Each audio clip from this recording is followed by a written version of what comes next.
and welcome to the Ghosts and Folklore podcast. I'm Mark Rees, and on each episode, I investigate a different, weird, and wonderful subject. And on this episode, we are going to explore the truly terrifying real-life account of the Demon House of Gower. The Demon House of Gower, which, as the name suggests, was a house in Gower seemingly haunted by a demonic force, where a woman was tormented by an entity that shook the house so violently they thought it would fall down around their ears, and physically struck those who tried to stop it, beating them black and blue. With so much activity and so much evidence gathered around this case, it seems unlikely it was a figment of their imaginations. But could it really have been a demon? Or was it even the devil himself? Or a poltergeist? The Gower fairy folk playing tricks? Well, after you've heard the full story, all the facts, maybe you'll be able to make up your own mind on what really happened in the Demon House of Gower. And so, to begin at the beginning.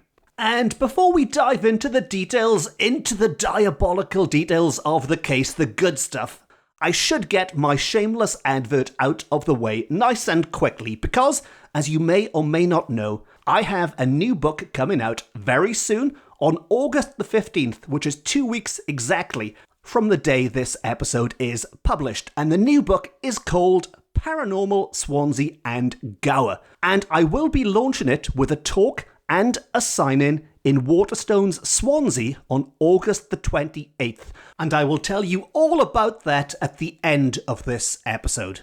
So if you would like to come along to the launch, keep listening right to the end. And on the last episode of this podcast, we looked at the first place in the name of that book, Swansea, Paranormal Swansea. On this episode, we are heading even further west, even deeper into the wilds of Wales to look at Paranormal Gower, into one of the most spectacular places of natural beauty in all of Wales, in all of Britain, in all of the world. If you are an international listener, or if you're just a British listener who's never bothered going to Gower, if you don't know anything about Gower, trust me, do a quick internet image search and you will be bombarded with hundreds of images of rolling sands and big waves and surfers and quaint little pubs, and it really is like a little piece of heaven.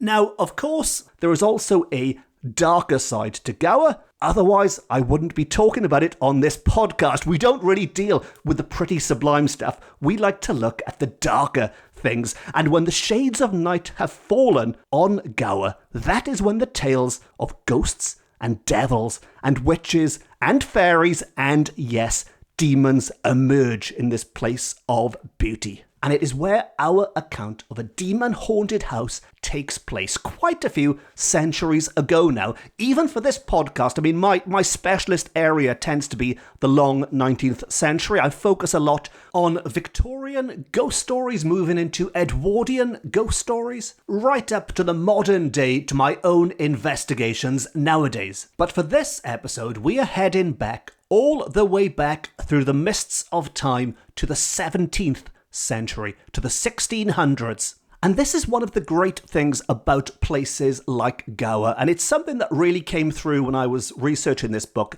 and I've spoken about it before on this podcast. But very briefly, there is a stark difference between the ghosts that haunt the heavily industrialised parts of Wales to those more scenic areas, more rooted in the legends and the myths from days gone by. So certainly, if you head up to the north of Wales, this is where you get the fantastic stories of giants and mythical beasts. If you head to, say, Cardiff, which I focused on a lot last year when I released my previous book, Paranormal Cardiff, and no, that isn't another shameless advert, although I did sneak it in, but Cardiff, which was heavily transformed during the Industrial Revolution, has a very different kind of ghost haunting it.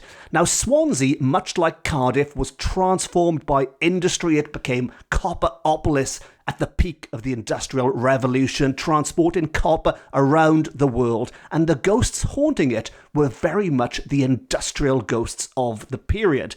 Whereas Gower, despite being next door to Swansea, it is stuck to Swansea on the map, but nevertheless, without such a strong infrastructure of industry, it retained much more of those traditional tales of devils and witches and goblins and fairies lurking among the trees at night. And when I was looking at this, Swansea and Gower together chronologically, what you do notice is that in the early days, when you go back through the centuries, it's pretty much Gower is where the great stories are. But then when you come up to the modern day, the great stories are in Swansea instead. You can see this real switch between traditional stories in one place, modern stories in the other. And the Demon House of Gower falls nicely in between the two, because on the one hand, it shows that not all of the accounts from Gower are nice fairy tale-like stories of witches and devils. This is a particularly nasty account, but nevertheless, it takes place before those boom years in industrial Swansea. Now, as mentioned, the events take place in the mid-17th century, in the very early days of print media, and reports of hauntings and strange events were starting to be spread about the land a little bit more easily.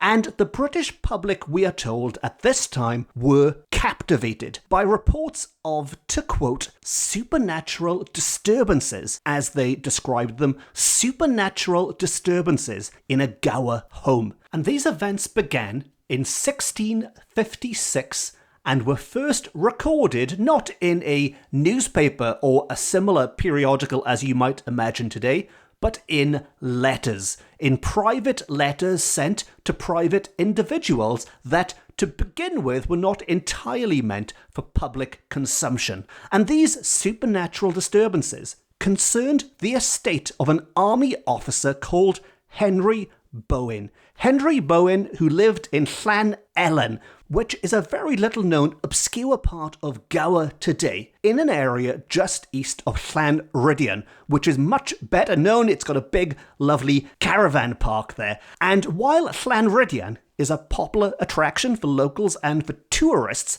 Llan Ellen, next to it, is less well known and has a less welcoming reputation. In fact, it had a rather ominous nickname, because Llan Ellen was known as the Village of the Dead. And you might be thinking, the Village of the Dead? While it might not sound like the ideal holiday destination, it sounds like the perfect place to have its very own demon house. And let's be honest, if you're going to go on holiday, are you going to pick lovely Llanryddian, or are you going to pick the Village of the Dead? Which, thinking about it, is probably a silly question for this podcast, because I imagine most people, like myself, would say Village of the Dead, actually, but most normal people who don't listen to podcasts like this would probably go for Llanryddian. But back to the name, back to the Village of the Dead, and why, you might be wondering, was it known as the Village of the Dead? Well,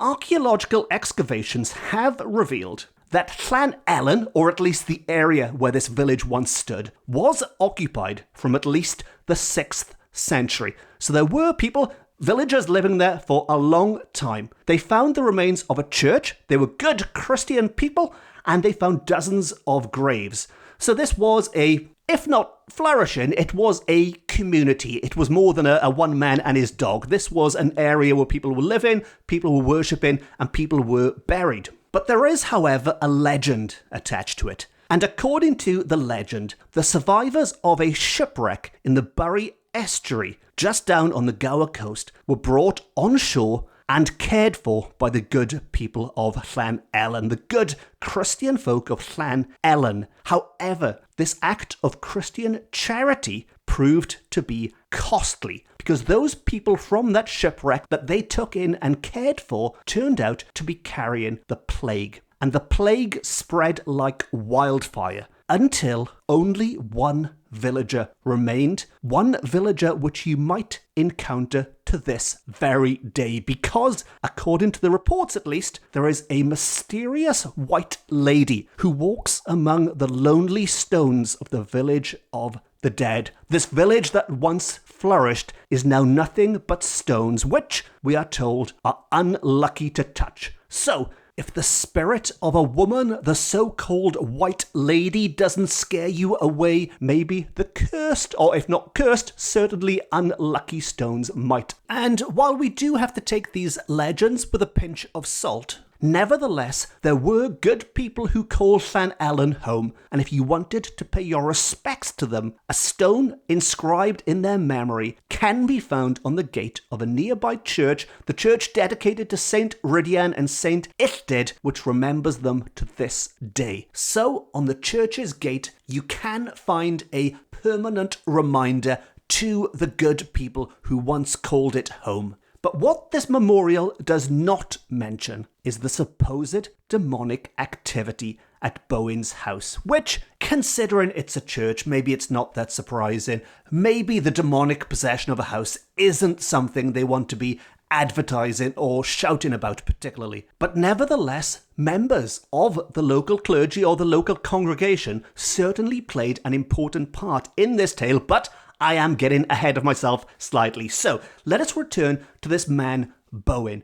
Bowen, who is described as being a fervent Christian himself, like the other good people of Llanellan, a fervent Christian, but one who lost his faith after fighting in the Civil War. He saw such horrors during those dark days that he turned his back on God and turned to drink instead. He drank so heavily that his colleagues no longer wanted him around. And when I say not around, I don't mean Wales, I don't even mean Britain. They wanted him long gone. And he was sent to Ireland on service. They found a way to get rid of him, send him off to Ireland, and I bet the Irish just loved them for that one. Great, we've got another drunk Welsh bloke to put up with. While his wife, Mrs. Bowen, remained at their home in Gower, and with her husband overseas. That is when the trouble began. And not just a little bit of trouble. This isn't like one of those hauntings that start off quietly, maybe some tapping noises, maybe the odd object being moved around. Right from the get-go, this was full-blown poltergeist-like activity, although of course it was happening centuries before the word poltergeist was introduced into the English language. There was, we are told, banging at the doors and windows that shook the house so violently, Mrs. Bowen feared it might fall over. See, like I said, it's a bit more than a little bit of tapping. She thought the house was going to come down. And it got progressively worse incredibly fast, until one night, as she was retiring to bed, Mrs. Bowen was startled to find a man standing next to her in her bedroom who looked just like her husband. And while what follows is written or recorded in a typically matter-of-fact manner as they did at the time, there was a lot less built-in suspense then. It was much more, here's a fact, here's a fact, here's a fact, bang, bang, bang. And in reality, I imagine things would have been a bit more chaotic, a bit more heated. Certainly, I don't think it would have been quite as polite. She's gone to her bedroom. She's seen some kind of potential doppelgänger of her other half standing there. But this man, seemingly looking like her husband, asked if he should join her between the bed sheets. And sensing that this was no mortal man, never mind she sensed it wasn't her husband, she sensed this person wasn't even mortal, she quite sensibly refused to let this non-mortal man between the bed sheets. He pleaded and protested, but she insisted that Christ was her husband. I don't know what Henry Bowen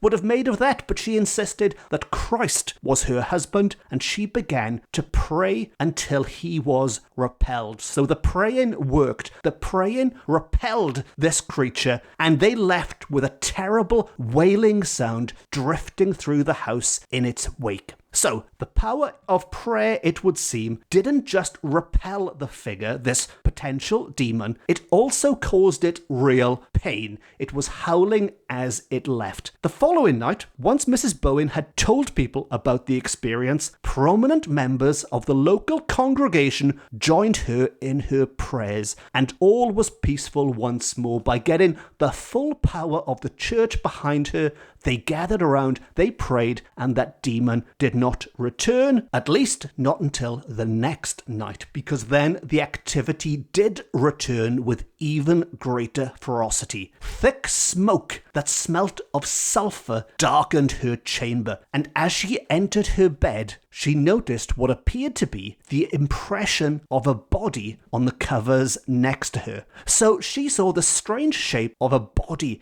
as if somebody had been lying on the bed next to where she was lying, and they had then moved, leaving this shape behind. However, there was also an insufferable stench that was compared to, and like I said, they didn't mess around with flowery language back then, they got straight to the point, and it's quite a graphic description. That was compared to a putrefied carcass. There was a stench like a putrefied carcass in her bed where somebody had seemingly been lying down. They'd left their outline behind, and suddenly she realized they hadn't left at all. They were still there. They were invisible. An invisible entity lying next to her. This is where the smell was coming from. This is what was making the shape. And it began to roll back and forth on the bed until she was pushed out. Mrs. Bowen cried for help. Her tormentor, this invisible entity, cried in delight, and her two maids rushed in to help and joined her in praying next to the bed. Praying really does seem to be the go-to defense in these circumstances, in such stories. Back in the days before proton packs and things, praying was the best you had, and the three of them on bended knees prayed for divine help.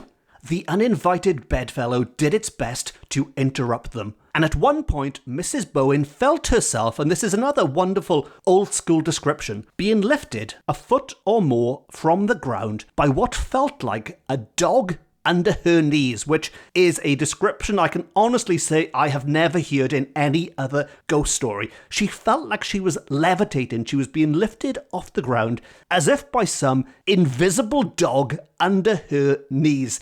And I'm assuming this dog wasn't a Jack Russell or a Chihuahua or something. This would have been quite a hefty dog to lift Mrs. Bowen off the ground in such a way. Quite a hefty, invisible dog at that. Nevertheless, she did not let this invisible Labrador, or whatever it might have been, disturb the praying. The three of them continued in their fervent prayers, and this evil presence, this demon, stormed up and down the stairs in rage. As they prayed, they could hear it cursing them, blowing out the candles, casting them into darkness, and it was getting increasingly angry. It was boiling with rage because whatever it did, it couldn't stop them from praying. And when all else failed, it began to physically strike them. So, in this sense, it does differ from many of the later hauntings of cases that we might call poltergeist activity now, because while people can quite often get seriously hurt in such accounts, you would expect a poltergeist more often than not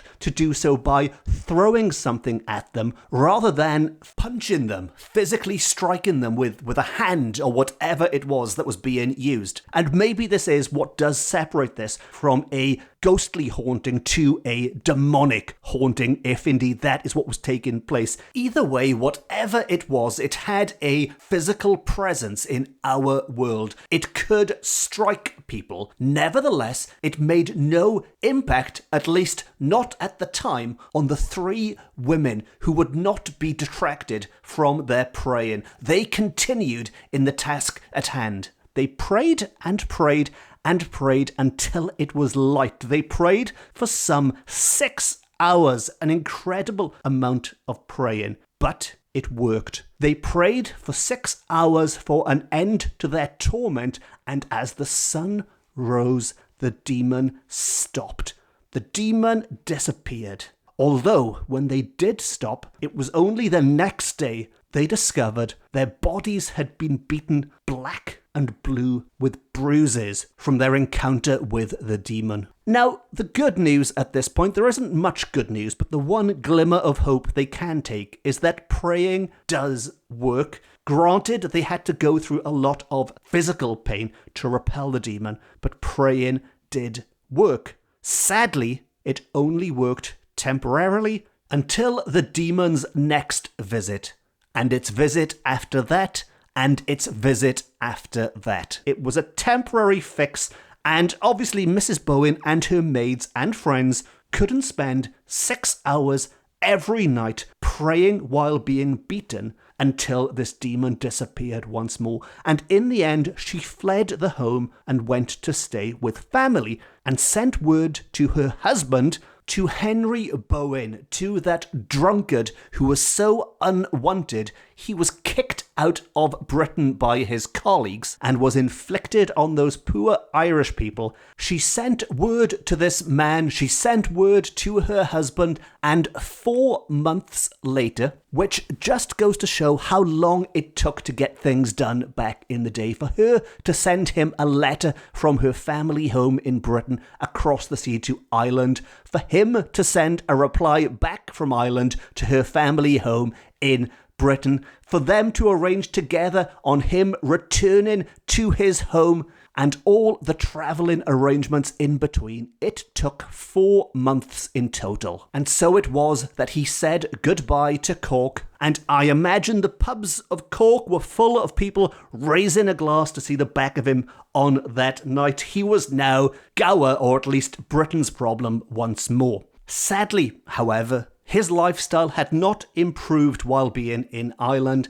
In fact, if anything, he was in an even worse state. He was a godless man with nothing in his life besides drink, the total opposite of his wife, who had such strong faith in the Lord, she was able to use it to repel demonic forces. And despite his wife fearing for her life, despite explaining in vivid detail all of the horrors she had had to contend with, he sent his wife, he sent his family back to Wales, back to Gower, while he returned to Cork. Bad news for the people of Cork, too, assumingly to continue drinking. He wanted nothing more to do with them. The demon was her problem, and he, by the sounds of it, had demons of his own. Now, what happened to the wife after being sent back to Gower is unknown. We can assume if she did return, she would not have spent much time in that demon-haunted house if the activity had continued as it did,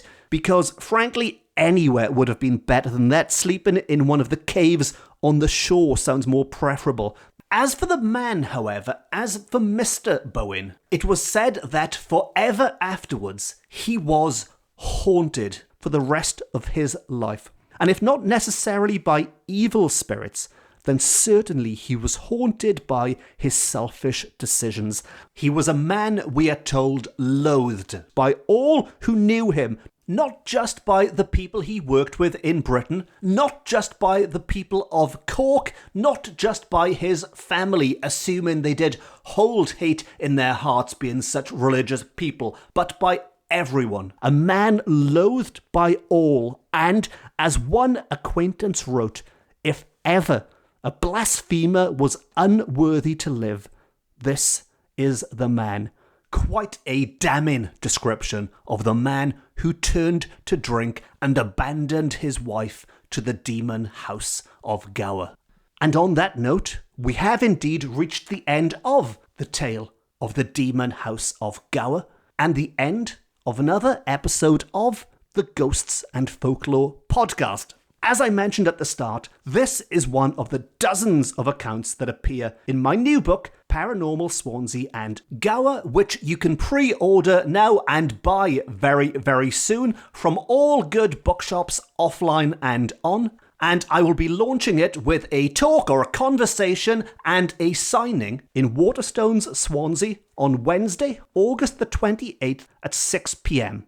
You can book a seat online now. I've shared the link on my social media pages on Facebook, on Twitter, and Instagram.